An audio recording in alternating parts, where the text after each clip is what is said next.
عمر کے اعتبار سے دیکھیں تو اکثر دیکھا گیا کہ بہترین عمر 7 8 سال 9 سال 10 سال یہ بہترین عمر ہے قرآن مجید کو یاد کرنے کی. النقش کالحجر، اس عمر میں جو یاداشت ہوتی ہے نا وہ پتھر پہ لکیر کی مانند ہوتی ہے. جو بچہ یاد کر لیتا ہے وہ اسے یاد رہتا ہے. لیکن ہارون رشید کے دور میں ایک باپ اپنے بیٹے کو لے کے آیا اور کہنے لگا کہ ہارون رشید میرا بیٹا حافظ ہے، آپ اس کی منزل سنیں. ہارون رشید خود بھی حافظ قرآن تھا.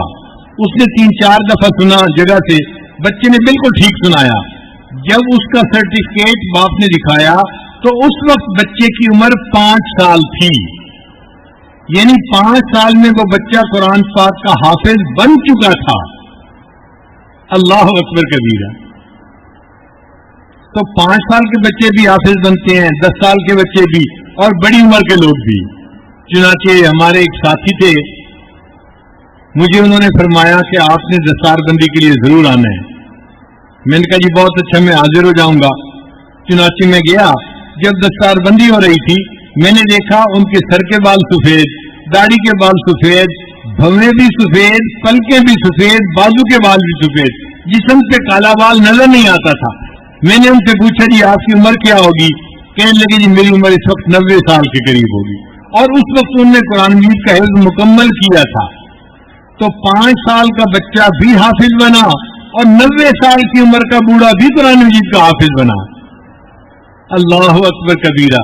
یہ قرآن مجید کا اعجاز ہے کہ اس کو یاد کرنا آسان ہے، ورنہ دنیا میں کوئی ایسی کتاب نہیں جو اتنے والیوم کی ہو اور اس کو کسی بندے نے یاد کیا ہو. کسی کتاب کا کوئی حافظ نہیں ملے گا. اگر حافظ ملے گا تو قرآن پاک کا ملے گا. یہ اللہ کے کلام ہونے کی ایک دلیل ہے ہمارے سامنے. ہر دور اور ہر زمانے میں کوئی ایک دن ایسا نہیں گزرا کہ پوری دنیا میں قرآن مجید کا کوئی حافظ موجود نہ ہو. کوئی ایک دن بھی ایسا نہیں گزرا. ہر دور اور ہر زمانے میں لاکھوں مرد اور لاکھوں عورتیں ایسی رہی ہیں امت میں جنہوں نے قرآن مجید کو یاد کیا اور قرآن مجید کو پڑھا.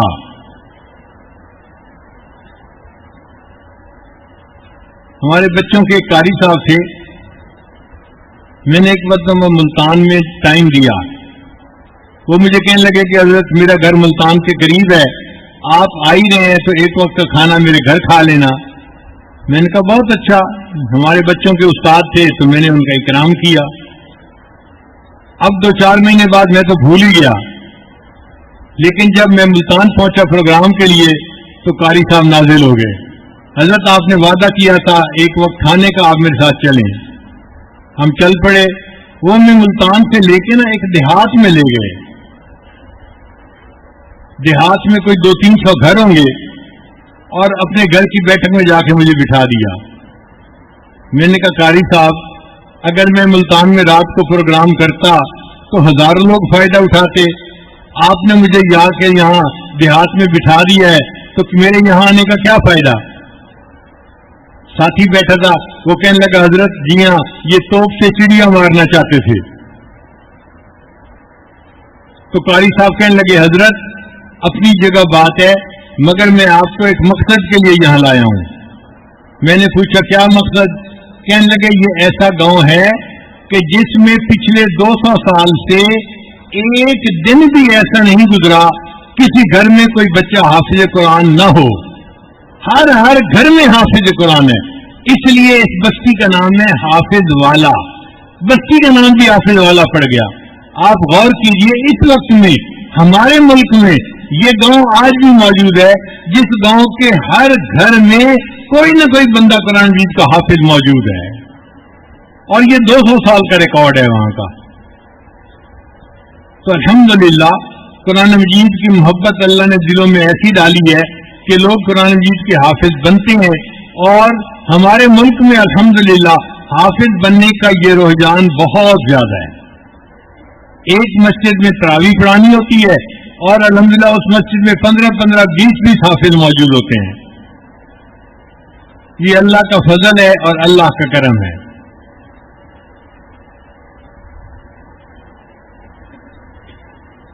یہ جو حافظ لوگ ہوتے ہیں نا، یہ قرآن مجید کی فلیش ڈرائیو ہوتے ہیں. آج کمپیوٹر پہ کوئی کام کرے نا تو اس پہ کام کو محفوظ کرنا ہو تو دو طریقے ہیں. ایک طریقہ ہے اس کو میموری کے اوپر ریکارڈ کر لیا جائے، ہارڈ ڈسک پہ بھی کر سکتے ہیں، ویسے بھی ڈسک پہ کر سکتے ہیں، اور فلیش ڈرائیو پہ بھی کر سکتے ہیں. مگر فلیش ڈرائیو کو لانا لے جانا آسان ہوتا ہے، اس میں پورا وہ ریکارڈ موجود ہوتا ہے. تو جو حافظ قرآن بچہ ہے نا، وہ حقیقت میں قرآن مجید کی فلیش ڈرائیو ہے. وہ جہاں بھی بیٹھا ہوگا اس کے دماغ کے اندر قرآن مجید محفوظ ہوگا. اللہ نے قرآن مجید کو ایک تو اس طرح محفوظ کیا، اور دوسرا طریقہ ہوتا ہے کہ اس کو پرنٹ کر کے اس کی ہارڈ کاپی اپنے پاس رکھ لیں. اللہ نے قرآن مجید کو اس طرح بھی محفوظ کروایا. چنانچہ نبی علیہ السلام پر جب وحی آتی تھی تو نبی علیہ السلام صحابہ کو بلا کر قرآن مجید لکھوا دیا کرتے تھے. وہ جو لکھنے والے تھے ان کا نام تھا کاتبین وحی. ان کی تعداد 16 کے قریب آئی ہے. 16 صحابہ کرام ایسے تھے جو لکھنا پڑھنا جانتے تھے. وہ قرآن مجید لکھتے تھے. اس زمانے میں پیپر نہیں تھا، تو کبھی کپڑے پر، کبھی چمڑے پر، کبھی لکڑی پر، کبھی کسی ہڈی پر، کسی اس قسم پتھر کے اوپر وہ قرآن مجید کی آیتیں لکھ لیا کرتے تھے. اب ان کو کہتے تھے پارچات. یہ پارچات مختلف لوگوں کے پاس محفوظ تھی نبی علیہ السلام کے زمانے میں. جب اللہ کے حبیب صلی اللہ علیہ وسلم نے پردہ فرمایا تو سیدنا ابوبکر صدیق عنہ نے امیر المومنین بن گئے. حضرت عمر نے مشورہ دیا کہ امیر المومنین، وہ جو قرآن مجید کے پارچات ہیں نا، آپ ان کو حکومتی نگرانی میں ایک جگہ پر اکٹھا محفوظ کروا لیں تاکہ ایتھینٹسٹی باقی رہے اس کی. تو سیدنا صدیق اکبر عنہ نے ایک جماعت بنائی. زید رضی اللہ عنہ ایک صحابی تھے جو حافظ قرآن تھے، ان کے ساتھ 4 اور صحابی تھے. یہ 5 بندے پانچوں حافظ تھے، اور ان کے ذمہ لگایا تم 5 بندے حافظ ہو، تم جاؤ اور یہ پارچات جہاں جہاں جس کے پاس محفوظ ہیں ان سے لے کر ایک جگہ پر اس کو اکٹھا کر دو. چنانچہ یہ دین اسلام میں پہلی حکومتی کوشش تھی جس میں سارے قرآن مجید کے پارچات کو ایک جگہ کے اوپر جمع کر دیا گیا. تو ابوبکر صدیق عنہ کو جامع القرآن کہا گیا، قرآن کے پارچات کو ایک جگہ جمع کروانے والے. اب مسئلہ بنا کہ اس کو رکھا کہاں جائے. تو صدیق اکبر نے فرمایا کہ ام المومنین حفصہ رضی اللہ تعالیٰ عنہ، جو عمر رضی اللہ عنہ کی بیٹی بھی تھی اور نبی علیہ السلام کی بیوی تھی اور ام المومنین تھی، وہ لکھنا پڑھنا جانتی تھی. انہوں نے کہا کہ میں ان کو ان کے پاس محفوظ رکھواؤں گا. چنانچہ ام المومنین حفصہ رضی اللہ تعالیٰ عنہ نے اس کی ذمہ داری لی، اور یہ سارے پارچات ان کے پاس محفوظ رہے. جو بندہ خود لکھنا پڑھنا جانتا ہو وہ دوسرے کو اس میں کوئی رد و بدل نہیں کرنے دیتا. چنانچہ ام المومنین نے نگرانی کی اور یہ پارچات ایک جگہ پر رہے. پھر جب عثمان غنی عنہ کا زمانہ آیا، اس وقت کپڑے کے یعنی چمڑے کے اوپر لکھنے کا ایک رواج پڑ گیا تھا، نئی ایجاد پڑ گئی تھی. تو حضرت عثمان غنی عنہ نے ان پارچات سے ان سارے قرآن مجید کو چمڑے کے اوپر منتقل کروا دیا اور اس کو کتابی شکل بنا کے 7 کتابیں بنوائیں. اس زمانے میں مسلمانوں کے 7 صوبے تھے اور ہر صوبے کے مرکز میں انہوں نے ایک کتاب بھجوائی. ان میں سے ایک نسخہ آج بھی ترکی کے عجائب گھر میں موجود ہے اور دوسرا نسخہ ازبکستان کے تاشکند کے ایک مسجد میں جس کا نام ہے عطیہ شیخ مسجد، وہاں بھی موجود ہے. الحمدللہ اللہ نے مجھے ان دونوں نسخوں کی زیارت کی توفیق عطا فرمائی. عثمان غنی عنہ ناشر القرآن کہلوائے کہ انہوں نے قرآن مجید کو پوری دنیا کے اندر نشر کر دیا، پھیلا دیا. پھر یہ کتابی سلسلہ جو چلا تو لوگ اپنے ہاتھوں سے قرآن مجید لکھا کرتے تھے پہلے زمانے میں. حتیٰ کہ کوئی لڑکی جب پڑھ کے فارغ ہوتی تھی تو پھر وہ گھر میں انتظار میں ہوتی تھی کہ رشتہ آئے گا اور میری شادی ہو جائے گی. تو وہ جو انتظار کا زمانہ تھا اس میں وہ اپنے لیے روزانہ قرآن مجید لکھتی تھی بڑے خوبصورت طریقے سے. جب وہ قرآن مجید مکمل کر لیتی تھی تو ماں باپ اس کی سنہری جلد بنواتے تھے. بچی کی شادی ہوتی تھی اور جہیز میں سنہری جلد والا اس کو قرآن پاک دے دیا جاتا تھا. ہر بچی اپنے گھر کے لیے خود قرآن پاک لکھتی تھی. اس طرح مسلمانوں کے گھروں میں